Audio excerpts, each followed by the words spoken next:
Hello दोस्तों, मैं हूं आपका अपना मित्र कर्ण और स्वागत है आपके अपने चैनल फ्लाइट ऑफ स्पिरिट्स में। तो दोस्तों, सबसे पहले तो मैं आप सभी से क्षमा चाहूँगा कि कुछ तकनीकी कारणों की वजह से कुछ समय में पहले मेरा वीडियो अपलोड नहीं हो पाया था।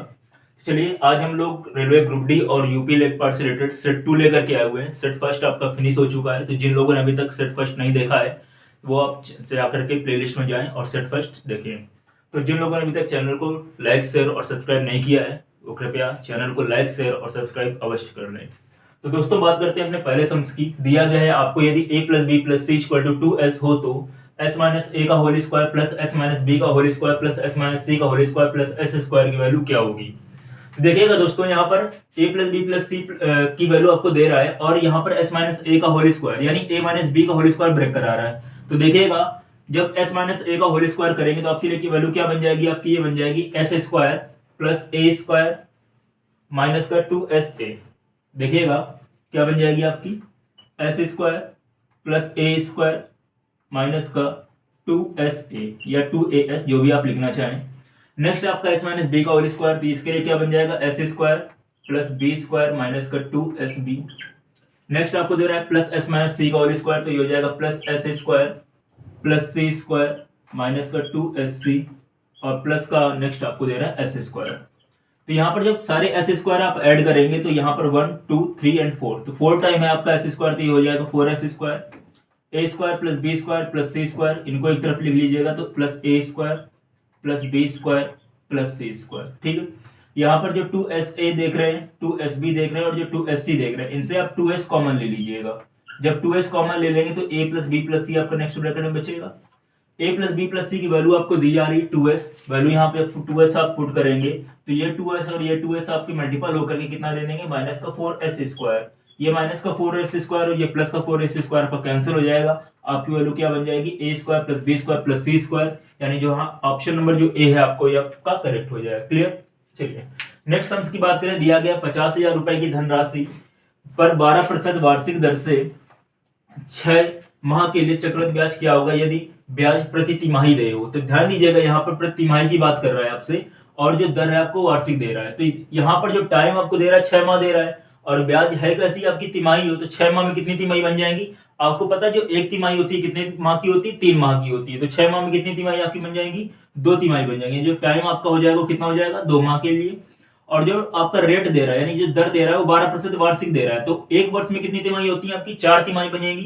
तो ये 12 से क्या करेंगे, 4 से डिवाइड कर दीजिएगा 12 को, तो यहाँ पर कितना आ जाएगा, 3% आ जाएगा। परसेंट को कन्वर्ट कर लीजिएगा फ्रैक्शन के रूप में यानी भिन्न के रूप में, तो यहाँ से परसेंटेज हटेगा, डिवाइड में कितना आ जाएगा, 100 आ जाएगा। तो याद रखिएगा, यहाँ पर जो 100 है यानी रेट का जो भी आपका डिनोमिनेटर बनेगा, यहाँ पर 100 है तो 100 का क्या करेंगे, जितना टाइम होता है उतने टाइम मतलब उतने टाइम मल्टीपल करा देते हैं। तो यहाँ पर आपका 100 है तो 100 का स्क्वायर हो जाएगा। अगर यहाँ टाइम आपका 3 होता तो क्या होता, 100 का क्यूब होता। अगर यहाँ टाइम 4 होता तो 100 की पावर कितनी होती, 4 हो जाती है। तो यहाँ पर आपका स्क्वायर, तो यहाँ पर कितना हो जाएगा, 100 का जब स्क्वायर करेंगे तो वैल्यू कितनी आपकी बन जाएगी, 10,000 बन जाएगी। 10,000 के लिए हम क्या करेंगे, जितना टाइम होता है उतने टाइम इसके फ्रैक्शन कर देते हैं। तो यहाँ पर 10, यहाँ पर आपका टाइम कितना था, 2 माह के लिए था, 2 बार इसका फ्रैक्शन कराएंगे और कितने का मल्टीपल कराएंगे 10,000 के साथ में, 3/100 का मल्टीपल कराएंगे। तो जब 3/100 से आप इसमें मल्टीपल कराएंगे तो 100 से 100 कैंसिल हो जाएगा, 3 का मल्टीपल 100 में हो जाएगा तो वैल्यू कितनी बन जाएगी, 300 बन जाएगी। यही चीज हम यहाँ भी करेंगे तो 100 से 100 फिर कैंसिल होगा, 3 से मल्टीपल कराएंगे तो कितना हो जाएगा आपका, 300 हो जाएगा। तो यहाँ पर देखिए इस 2 माह के लिए तो निकल आया। अब इस 300 का फिर से एक बार 3/100 से मल्टीपल करा लीजिएगा तो 100 से 100 फिर से कैंसिल होगा, 3 3 कितना हो जाएगा, 9 हो जाएगा। ठीक है, तो ये अब देखिएगा जरा, इससे क्या फायदा आपको मिलेगा कि अगर सिर्फ एसआई अगर यहाँ पूछ रहा होता तो एसआई आपकी कितना बन जाता है, यानी 300 प्लस 300। लेकिन आपसे सीआई चक्रवृद्धि ब्याज पूछ रहा है तो इन सभी का क्या करना पड़ेगा, आपको ऐड करना पड़ेगा। अब देखिएगा जो एक्चुअल धनराशि कितनी थी आपकी, 50,000 रुपए थी, यहाँ हमने कितनी मानी, 10,000 रुपए मानी है। 10,000 से कंपेयर करा दीजिएगा 50,000 के लिए तो एक की वैल्यू कितनी आपकी बन जाएगी, 5 बन जाएगी। ठीक है ना, इनका जब एडिशन कराओगे 300 प्लस 9 कितना हो जाएगा आपका, 609 हो जाएगा। क्रॉस मल्टीपल कराओगे 5 9 कितना हो जाएगा आपका, 45 हो जाएगा। 5 6 दोस्तों कितना हो जाएगा, 30 हो जाएगा, यानी 3045 यानी 3045 रुपीज आपका बन जाएगा ऑप्शन नंबर डी यहाँ पर। ठीक है, चलिए आगे क्या कह रहा है, किस संख्या का वर्गमूल एक अपरमेय संख्या होगी। तो परमेय संख्याएं और अपरमेय संख्याएं बहुत पढ़ी होंगी आप लोगों ने। तो देखिएगा, याद रखिएगा यहाँ पर सब में देखिएगा जरा, यहाँ पर 25 है, यहाँ भी 25 है, यहाँ भी 25 है, यहाँ भी 25 है। तो 25 का वर्गमूल क्या होता है, 5 होता है। ठीक है, तो आपको पता होगा जैसे अगर मैं यहाँ 15 लिख दूं और 25 लिख दूं, तो 15 का वर्ग आपको पता हो कितना होता है, 225 होता है, और 25 का कितना होता है, 625 होता है। तो दोस्तों याद रखिएगा, अगर किसी संख्या का इकाई का अगर 5 हो तो उसका वर्ग निकालने की एक साधारण सी ट्रिक होती है। क्या होती है, जरा ध्यान दीजिएगा। यहाँ पर 5 है, तो 5 का स्क्वायर कितना हो गया, 25 हो गया। यहाँ पर 2 है, 2 के बाद आगे नंबर आपका क्या आता है क्रमिक संख्या में, तो 2 के बाद आपका आता है 3। जब 2 और 3 का मल्टीपल कराएंगे कितना हो जाएगा आपका, 6 हो जाएगा। तो यही आपका 625 बन गया। 15 वाले में देखिएगा 5 का स्क्वायर कितना हो जाएगा, 25 हो जाएगा। 1 के बाद आपका क्रमिक संख्या क्या आता है, 2 आता है, तो 2 2 1 आपका कितना हो जाएगा, 2 हो जाएगा। तो यहाँ पर यह साधारण सी ट्रिक रहती है। अगर 35 की बात करूं अगर मैं, तो 5 का कितना हो जाएगा, 25 हो जाएगा। 3 के बाद कितना आता है, 4 आता है, तो 4 3 दोस्तों कितना हो जाएगा, 12 हो जाएगा। तो आपका जो 35 का जो वर्ग निकलेगा कितना आ जाएगा, 1225। यहाँ अगर मैं बात करूं 110 इंटू 25 की, तो 25 का जो वर्गमूल होगी कितना आ जाएगा, 5 आ जाएगा। अगर मैं 110 की बात करूं तो 110 हमें कौन सी संख्याओं का, क्रमिक संख्याओं का मल्टीपल करने पर मिलता है, तो 11 या 10 गुणे 11 कर लीजिए, यानी 10 इंटू 11। तो याद रखिएगा आप हमेशा छोटी संख्या लेते हैं। जैसे यहाँ पर आपने 3 इंटू 4 कराया तो आपको 12 मिला था, लेकिन यहाँ पर संख्या क्या ली आपने, 3 ली है, ना कि 4 ली है। तो यहाँ पर जब छोटी संख्या ले लेंगे तो कितना हो जाएगा, यहाँ पर आपका 10 हो जाएगा, ठीक है ना। अगर हम बात करें 30 और 25 की, तो 25 के लिए फिर से 5 मिल जाएगा। 30 की अगर बात करें तो 5 6 या 30, तो यहाँ पर कितना ले लेंगे हम लोग, 5 ले लेंगे। अगर 90 और 25 की बात करें तो यार 25 के लिए कितना हो जाएगा, फिर से आपका 5 हो जाएगा। 10 9 या आपका 90 होता है, तो कितना हो जाएगा, 9 ले लेंगे, ठीक है ना। यहाँ अगर 60 और 25 की बात करें तो 5 मिल जाएगा। 60 की अगर बात करें तो ऐसी कोई भी क्रमिक संख्या नहीं होती कि जिनका मल्टीपल कराने पर आपको कितना मिल जाए, 60 मिल जाए, ठीक है ना। तो यहाँ पर जो ऑप्शन नंबर ए है आपका, यही अप्रमेय संख्या हो जाएगी। ये कौन सा, 6025, ठीक है। नेक्स्ट सम की बात करें, 4 नंबर क्या कह रहा है, एक पुस्तक को रुपए 25.65 में बेचने पर एक व्यापारी को 5% की हानि होती है। यदि वह इसे रुपए 31.05 में बेचे तो उसका लाभ प्रतिशत या हानि प्रतिशत ज्ञात करें। तो देखिएगा यहाँ पर लाभ प्रतिशत या हानि प्रतिशत की बात कर रहा है। तो पहले जो टर्म आपको दे रहा है पहली वाली लाइन में, तो आप देख पा रहे होंगे आपको एसपी दे रहा है, यानी जो सेलिंग प्राइस है वो दे रहा है, और कॉस्ट प्राइस आपको नहीं दे रहा है, लेकिन यहाँ पर परसेंटेज ऑफ लॉस आपको दे रहा है। तो हम वहां से क्या करेंगे, सेलिंग प्राइस निकाल लेंगे, ठीक है ना। तो देखिएगा 5% की हानि हो रही, तो कितने में बेचा होगा उसे, 95 में बेचा होगा। 95 की वैल्यू अब 95 की वैल्यू कितने दे रहा है, 25.65 दे रहा है। आपको 100 की वैल्यू यहां से फाइंड आउट कर लेनी है। क्रॉस मल्टीपल कराएंगे, 25 इंटू 65 इंटू 100 डिवाइड बाई कितना हो जाएगा दोस्तों, 95। 19 से कट करिएगा, 19 5 में कितना हो जाएगा, 95 हो जाएगा। 19 से इसे कट करेंगे, 19 में 19 हो जाएगा। यहाँ पर कितना बचेगा, 6 बचेगा, तो ये 66 हो जाएगा आगे, ठीक है। 66 का जब आप डिवाइड करेंगे 19 से कितना हो जाएगा, 19 3 जा 57। यहाँ पर आपका 57 यानी 9 बचेगा, 95 फिर हो जाएगा, 19 5 जा 95। 5 से कट करिएगा, 5 2 जा कितना हो जाएगा, 10 हो जाएगा। 5 7 जा कितना हो जाएगा, 35 हो जाएगा। तो यहाँ पर जो डेसिमल लगा था, डेसिमल यहाँ से रिमूव करके यहाँ से 100 कट कर दीजिएगा। तो जो आपको सीपी मिला यानी कॉस्ट प्राइस आपको कितना हो जाएगा, 27 रुपये हो जाएगा। अब देखिए नेक्स्ट लाइन में क्या कर रहा है, यदि वह इसे 31.05 रुपए में बेचे, यहाँ पर अब जो सेलिंग प्राइस है वो आपको 31.05 दे रहा है। तो देखिएगा खरीद 27 में रहा है, बेच कितने में रहा है, 31.05 में बेच रहा है। तो ज्यादा बेच रहा है, बेच रहा है, यानी उसे लाभ हो रहा होगा। तो यहाँ से हम क्या करेंगे, परसेंटेज ऑफ लॉस का फॉर्मूला अप्लाई कर दीजिएगा। परसेंटेज ऑफ लॉस कितना हो जाएगा, 31.05 में 27 सब्ट्रैक्ट करेंगे आप, तो आपको कितना हो जाएगा, आपको मिल जाएगा 4.05 बाई 27, यानी जो कॉस्ट प्राइस होता है इंटू 100। यहां से डेसिमल रिमूव करेंगे, 100 आपका कट हो जाएगा, क्योंकि यहाँ पर डबल डिजिट के बाद डेसिमल लगा था, तो यहाँ से आपका 100 रिमूव हो जाएगा।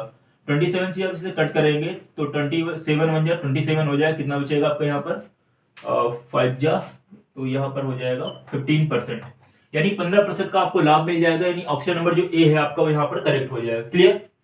नेक्स्ट सम्स की बात करें, 5 नंबर की दिया गया sin square 60 plus cos square 30 plus cot square 45 plus sec square 60। तो ये आपको ट्रिग्नोमेट्री सम्स है और इसमें आपको सभी की वैल्यू पता होनी आवश्यक है, ठीक है ना। तो देखिएगा sin स्क्वायर 60 की वैल्यू कितनी होती है, √3/2 होती है। स्क्वायर लगा था, स्क्वायर लगा देंगे। cos 30 यानी sin 60 की वैल्यू यही होती है आपकी √3/2। इसमें भी स्क्वायर लगा तो स्क्वायर लगा देंगे। cot 45 की बात कर रहा है तो cot 45 कहता है या tan 45, दोनों की वैल्यू आपकी 1 होती है, प्लस sec स्क्वायर 60। देखिएगा अगर sec 60 की वैल्यू नहीं पता तो आपको cos 60 की वैल्यू पता होनी चाहिए। cos 60 दोस्तों कितनी होती है, cos 60 की वैल्यू आपकी होती है 1/2। तो 1/2 cos का रेसिप्रोकल होता है sec, तो यहाँ पर कितना हो जाएगा 2 का स्क्वायर, ठीक है। √3/2 का स्क्वायर करेंगे कितना हो जाएगा आपका, ये हो जाएगा 3/4 प्लस यहाँ भी कितना हो जाएगा दोस्तों 3/4 हो जाएगा, प्लस 1 का स्क्वायर करेंगे आप 1 मिलेगा, 2 का स्क्वायर करेंगे कितना हो जाएगा 4। देखिएगा यहाँ पर डिनोमिनेटर इक्वल है, 3 और 3 कितना हो जाएगा 6 हो जाएगा, 6/4 आपका बनेगा, ये 6/4 प्लस 4 और 1 कितना हो जाएगा 5 हो जाएगा। कर लीजिएगा यहाँ पर 4 आपका बन नहीं रहा, कट कर दीजिएगा, 2 3 जा 6 हो जाएगा, 2 2 जा 4 हो जाएगा, 3/2 बन जाएगा आपका, 5 2 जा कितना हो जाएगा 10 और 10 कितना 3 कितना हो जाएगा 13, 13/2 यानी ऑप्शन नंबर जो बी है आपका वो यहाँ पर करेक्ट हो जाएगा। चलिए 6 नंबर की बात करें, दिया गया 0.98 का होल क्यूब प्लस 0.02 का whole cube plus 3 into 0.98 plus 0.02, देख लीजिएगा जिसको ना दिख रहा होगा।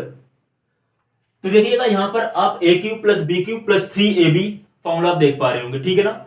हालांकि आगे ब्रैकेट में a प्लस बी होता है, तो a प्लस बी जब 0.98 और 0.02 को आप ऐड करेंगे कितना बन जाएगा 1 बन जाएगा, और 1 से मल्टीपल कराने पर यही मिलेगा नहीं मिलेगा आपको फिर से, ठीक है ना।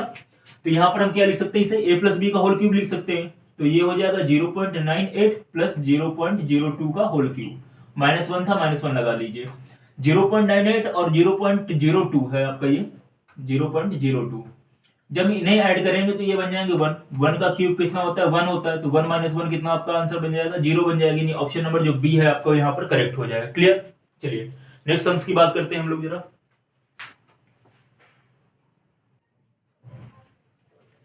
तो दोस्तों अगर आपको प्रश्नों की श्रृंखला पसंद आ रही है तो चैनल को ज्यादा से ज्यादा लाइक शेयर और सब्सक्राइब करते रहें।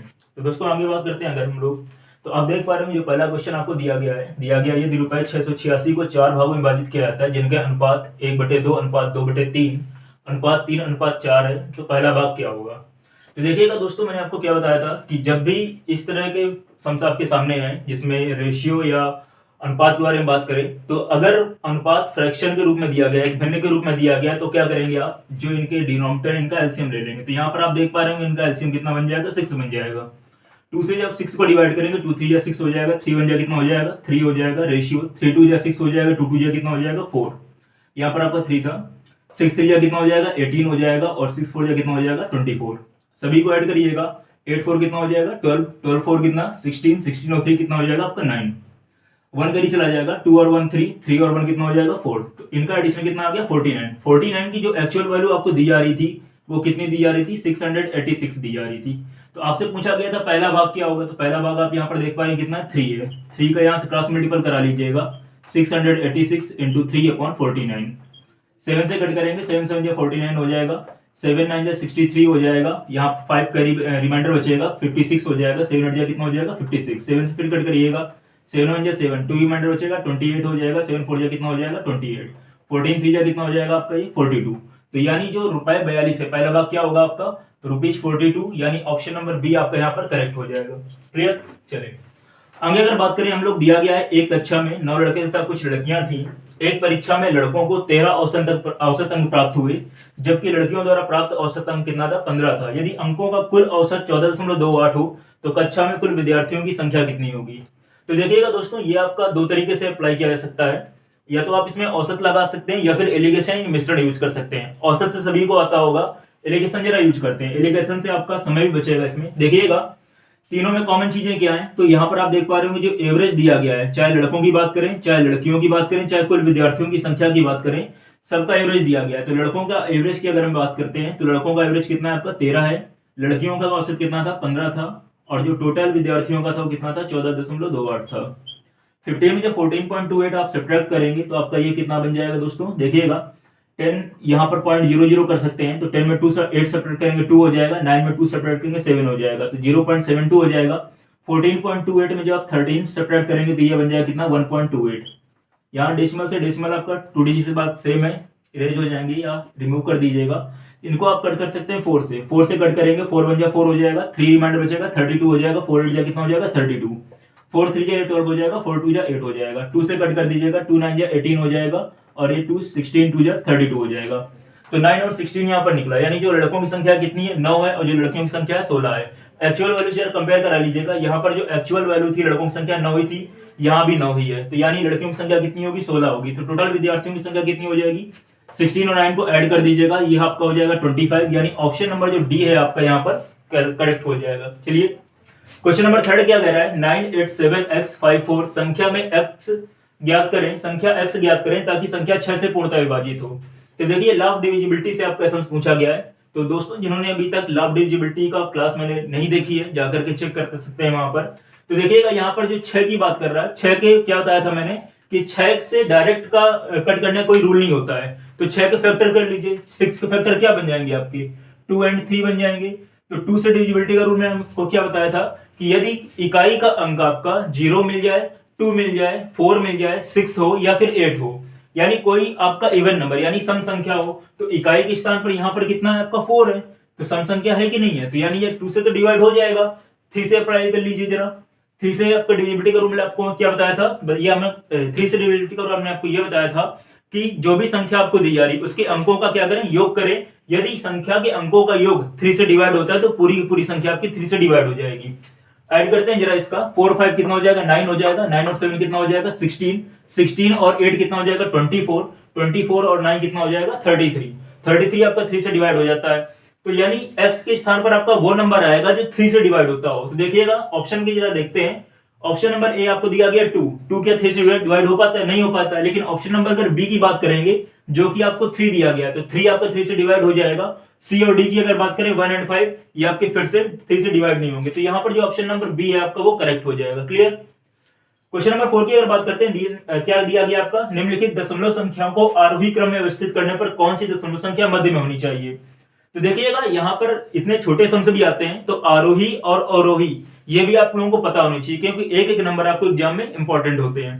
तो देखिए आरोही क्रम की बात कर रहा है, आरोही मतलब आरोह यानी कि चढ़ना, तो छोटे से बड़े की ओर चलना। तो देखिएगा सबसे छोटा यहाँ पर आपको क्या मिल जाएगा, फर्स्ट नंबर पर मिल जाएगा 0.658, सेकंड नंबर पर आपका हो जाएगा कितना 0.8 और थर्ड नंबर पर आपका कितना हो जाएगा 5.74। इसके बाद फोर्थ नंबर पर आपका 6.03 और फिफ्थ नंबर पर आपका 7.8। तो आपकी 5 डिजिट है, तो यानी जो बीच की संख्या आपसे पूछे आ रहा है मध्य की संख्या, मध्य में कौन सा आएगा थर्ड वाला यानी 5.74, यानी ऑप्शन नंबर जो सी है आपका वो यहाँ पर करेक्ट हो जाएगा। चलिए क्वेश्चन नंबर 5 की बात करते हैं। दिया गया सलोनी 450 मीटर की दूरी को कितने समय में तय करेगी यदि वह 20 किलोमीटर प्रति घंटा की चाल से चलती है। तो देखिएगा यहाँ पर आपसे टाइम पूछा जा रहा है, दूरी दी जा रही, डिस्टेंस दी जा रही और आपको जो चाल है वो भी आपको दी जा रही। तो आप लोग सभी लोगों ने पढ़ रखा होगा समय बराबर दूरी बटे चाल, T=D/V। तो देखिएगा यहाँ पर जो चाल है आपकी वो किलोमीटर प्रति घंटा में दी जा रही है, जबकि जो दूरी आपकी वो मीटर में दी जा रही है, जो ऑप्शन आपको मिनट और सेकंड में दिए जा रहे हैं। ठीक है ना। तो हमें क्या करना पड़ेगा, चाल इसको कन्वर्ट करना पड़ेगा मीटर प्रति सेकंड में। तो देखिएगा बड़ी यूनिट से छोटी यूनिट में कन्वर्ट करना है, तो यहाँ पर जो डिस्टेंस है वो कितना हो जाएगा 450 अपॉन 20, 20 को जब मीटर प्रति सेकंड में कन्वर्ट करेंगे तो 5/18 से मल्टीपल कराना पड़ेगा। 18 उठ करके कहाँ आ जाएगा, ऊपर आ जाएगा, 0 से 0 कैंसिल हो जाएगा, 5 9 जा कितना हो जाएगा 45 हो जाएगा, 2 9 जा 18 हो जाएगा, 9 9 जा दोस्तों कितना हो जाएगा 81। तो यहाँ पर जो 81 सेकंड है, यानी जो 450 मीटर दूरी को तय करने में जो समय लगेगा वो कितना लगेगा 81 सेकंड या 81 सेकंड। यहाँ पर ऑप्शन नंबर डी आपका करेक्ट हो जाएगा। क्लियर। तो दोस्तों आज के लिए इतना ही रखते हैं। तो अगर आपको प्रश्नों की श्रृंखला पसंद आ रही है, ये सारे के सारे जो मैं आपके सामने सेट ला रहा हूं ये सभी 2018 में जो रेलवे ग्रुप डी का एग्जाम हुआ था उससे रिलेटेड सम्स हैं। तो चाहे आप रेलवे ग्रुप डी के एग्जाम की तैयारी कर रहे हो, चाहे आपको यूपी लेखपाल का एग्जाम देना हो, या जो लोग एसएससी CHSL का भी एग्जाम देना चाह रहे हैं, उनके सभी के लिए ये मिसलेनियस जो मैं श्रृंखला लेकर के चल रहा हूँ सबके लिए इंपॉर्टेंट है। तो दोस्तों अपने चैनल फ्लाइट ऑफ स्पिरिट्स को ज्यादा से ज्यादा लाइक शेयर और सब्सक्राइब करते रहें। अपने मित्र कर्ण को दीजिए इजाजत। जय हिंद, जय भारत, धन्यवाद।